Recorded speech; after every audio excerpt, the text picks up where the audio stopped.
Hey, Courtney. Hello. Thanks for coming again today.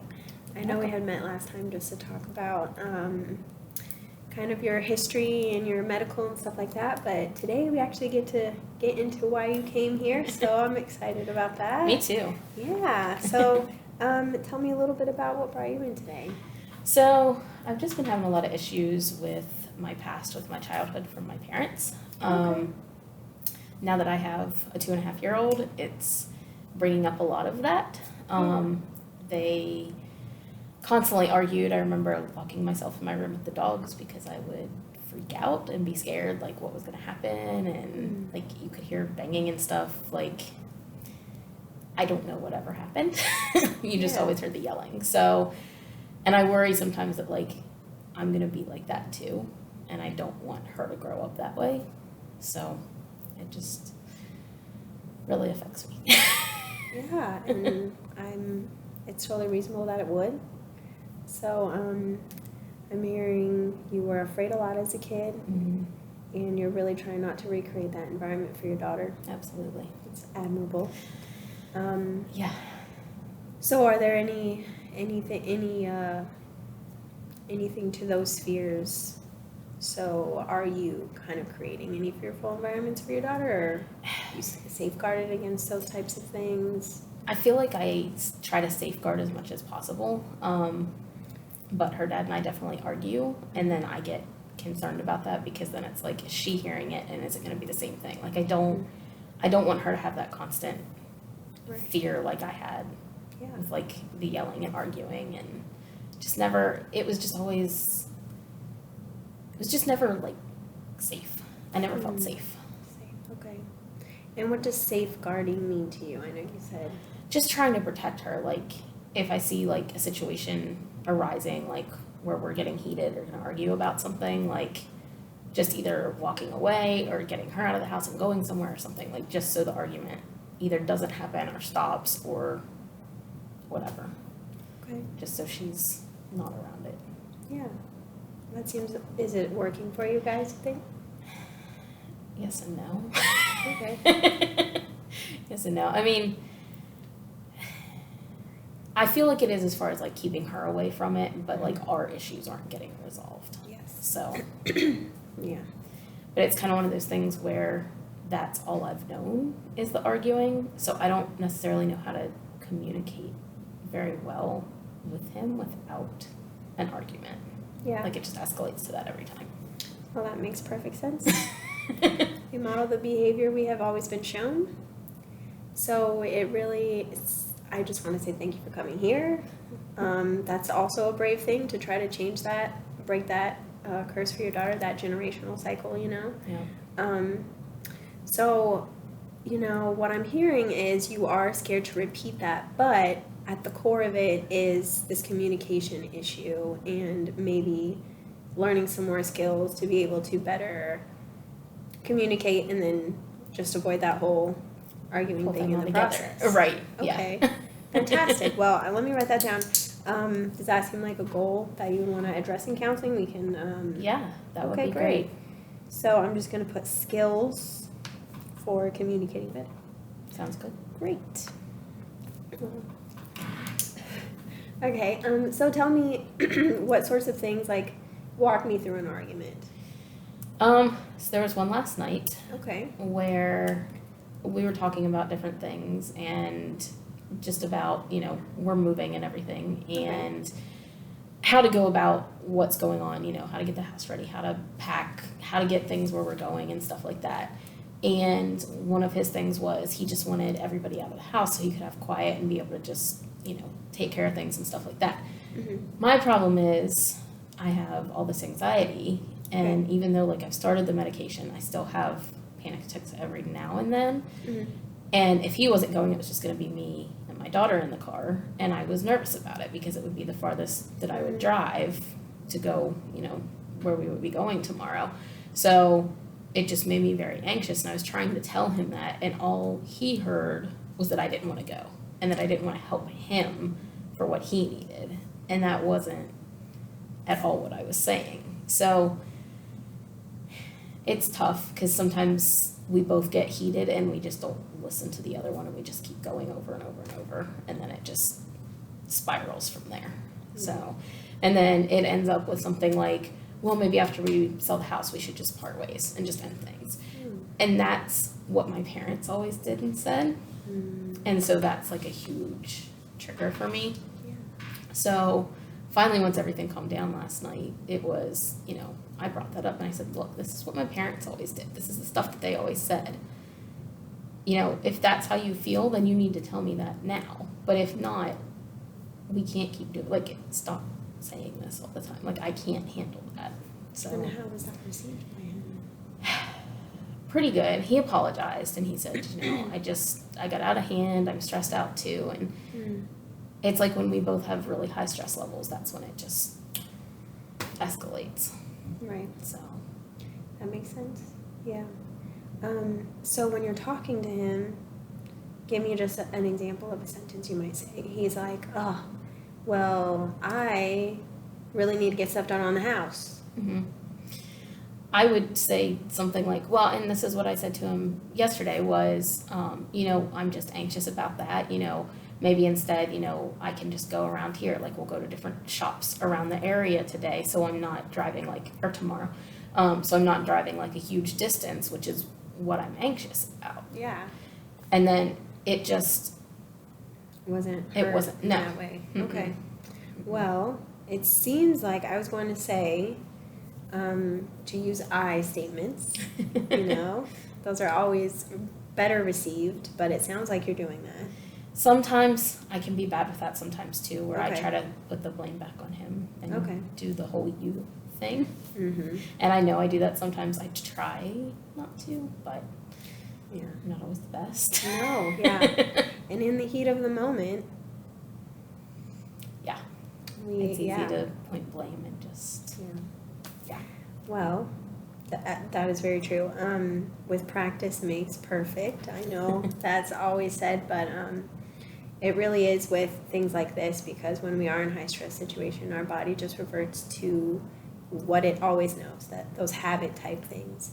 So when we're in lower stress situations, in smaller fights or arguments or whatever, if you can be really intentional about making sure you use those I statements, your brain is going to create those neural pathways to be like, okay, this is the type of reaction I'm going to be doing when I'm, in an argument sort of situation. And then hopefully, with time and practice and intentionality in that, the higher stress situations, that's what's going to be your revert habit as well. Okay. Just to kind of lower the tensions as, yeah. Yeah. So hopefully it's easy that's to get them yeah, heightened. Yeah. definitely. Also, when you are heightened like that, do you have any maybe grounding or calming strategies? I know of them, but in the moment, I Yeah. don't they're totally out of my head. Right. Right. So. And again, with just the practicing and being more intentional about that. I heard earlier you said that you walk away sometimes to get your daughter out of the house and stuff. Is that something that you use often, just getting out and walking away? Yep. Okay. Yeah, that's typically my go-to. Yeah, yeah. I do like to use that one, but I also really like to stress that when we walk away, we have to come back. We have to come back to that argument. So when we're walking away, it is literally only just to calm our stress, take us down a notch. And then we do have to come back to that and have a more civil conversation, process through that, reach some sort of compromise. Did you know in marriages, up to 80% of problems are never resolved, only compromised? That makes sense. Yeah. Yeah. Because that's definitely we don't come back to it a lot of the time. Yeah. It just, and then that's when it really blows up. Yeah, and it just sits and festers and, resent builds. That's not healthy at all. Absolutely. Yes, it does. Yes. So I'm totally normal, but totally unhealthy as well. Mm-hmm. So, just really trying to be intentional about doing the healthy things that we know You're done. And that's the tough part. But, you know, one step is counseling. So, Yep. you know, another thing that just slipped my mind. So we'll come back to it if It's I. been that day for me too. It's Yeah. okay. Thank you. Yeah. Man. Well, okay. So back to this environment that we're creating for your daughter, the fear and everything like that. Mhm. Tell me more about that as far as how you feel you're doing now with it. Sometimes I feel good and sometimes I feel not so good. And I know I can be a hothead and I blow my stack quickly sometimes. Or again, I just let things build up, and then when I do blow up, it's bad because I just kind of go off and I'm just angry about everything Yeah. and anything. So I know I tend to yell at her more Okay. than I feel like I should. Okay. And I need to figure out ways to not, like, to get her to listen and hear what I'm saying and follow directions and things like that without me constantly yelling. And I struggle with that. Okay. Yeah. And that's fantastic. So how old is she? 2.5. Okay. Yeah. You said that 2.5. Okay. So something I would recommend is just looking up normal behavior for a 2.5-year-old. Okay. Educate yourself on kind of what is the behavior norms as far as self-control, as far as listening and things like that. Mm-hmm. Just so if she is doing these things that are totally typical of her age, Yeah. we're not punishing her for that. Right. But then we also know then that it is normal, so we're not, you know, just thinking that she's Yeah. just not listening. Being crazy and Yeah. Yeah. And also I would say, what do you do for self-care, Miss Courtney? Because it sounds to me like you are stuffing, and then, you know, Absolutely. we just blow, Yeah. right? And I mean, everyone around us is the victim at that point, and that's utterly unhealthy, of course, as you know. Yeah. So what we try to do is then take little moments, 5 minutes here, 2 minutes, you know, whatever you have, because it needs to be reasonable to fit in your schedule. Something that you can just do for yourself to relieve that stress. Yeah. And No? that's what I don't do at all. Like, Okay. I go Yeah. from the time I wake up until I go to bed. Okay. So, and most nights I'm so exhausted that I just fall asleep on the couch. I don't even get back to bed. So, Well, I'm going to put that as another goal because I think that's just going to go a long way with not stuffing. And Yeah. then, you know, everything else will follow reasonably with that. Right. So, self-care strategies. And when people hear self-care, they might think, oh, I need to go to the spa and do my nails. No. Self-care is something you enjoy for yourself that is going to lessen your stress level. okay. For me, that is going in the mirror and plucking my eyebrows Hey, that for works. 2 minutes. Okay. And, you know, I get away from the kids and that helps. It helps. 2 minutes, you know? Yeah. So what are some things that you might think through your day in your house, because you work from home, right? Mm-hmm. Okay, so something, I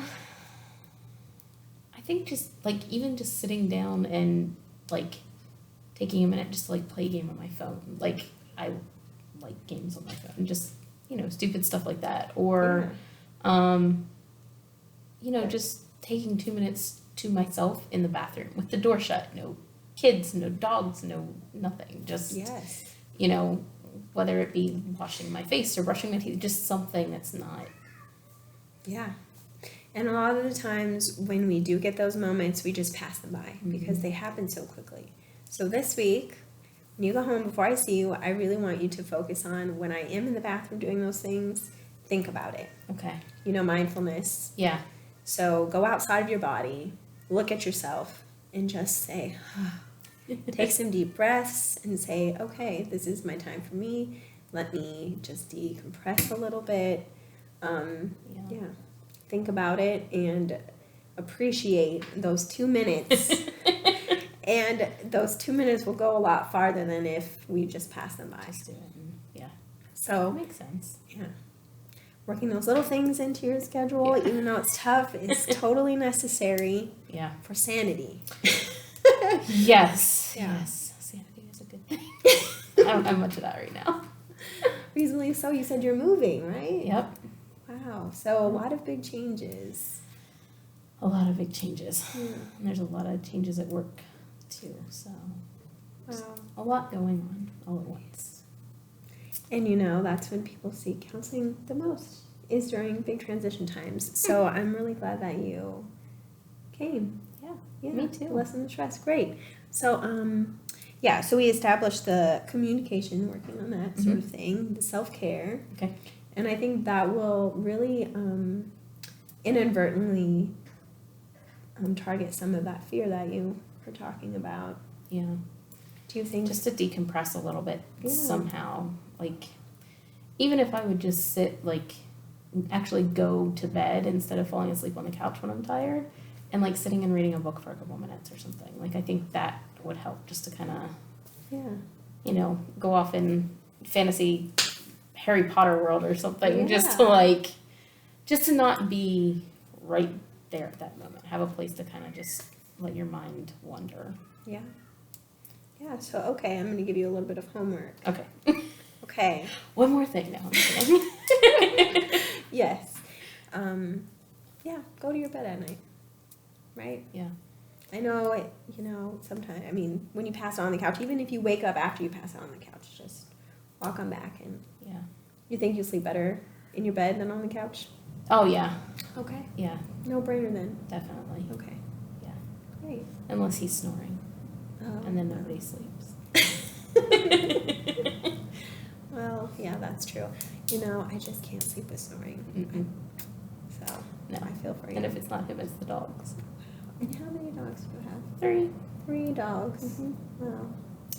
Yeah. Do they do anything as far as lessen your stress, or are they sort of adding to? That's a loaded question. No, I mean, they do, they help.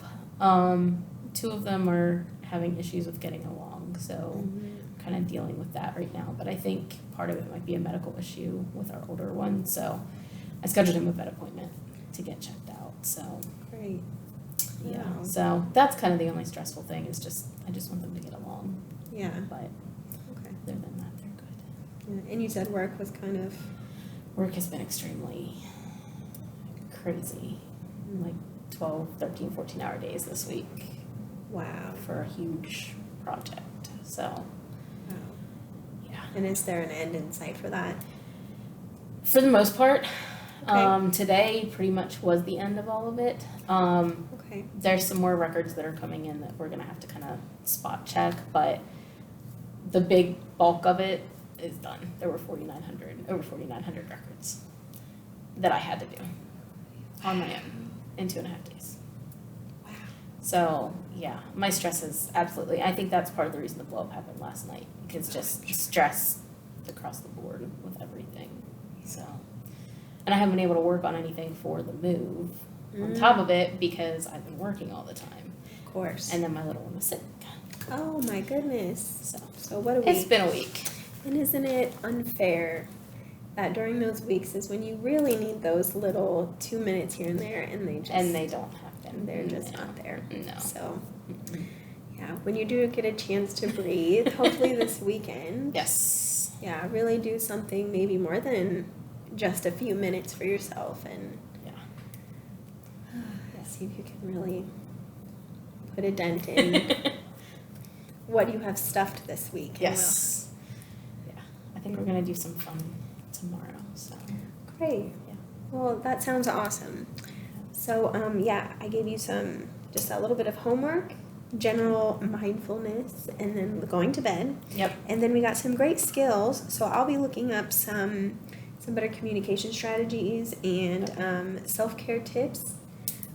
And we'll start with those next time. Okay. As well as, I'll start with you telling me how your awesome, fun day tomorrow went. That sounds good. Awesome. Well, thank you so much for coming. You're welcome. Thank you. Yeah, I'll see you next time. Okay, sounds good. Alrighty.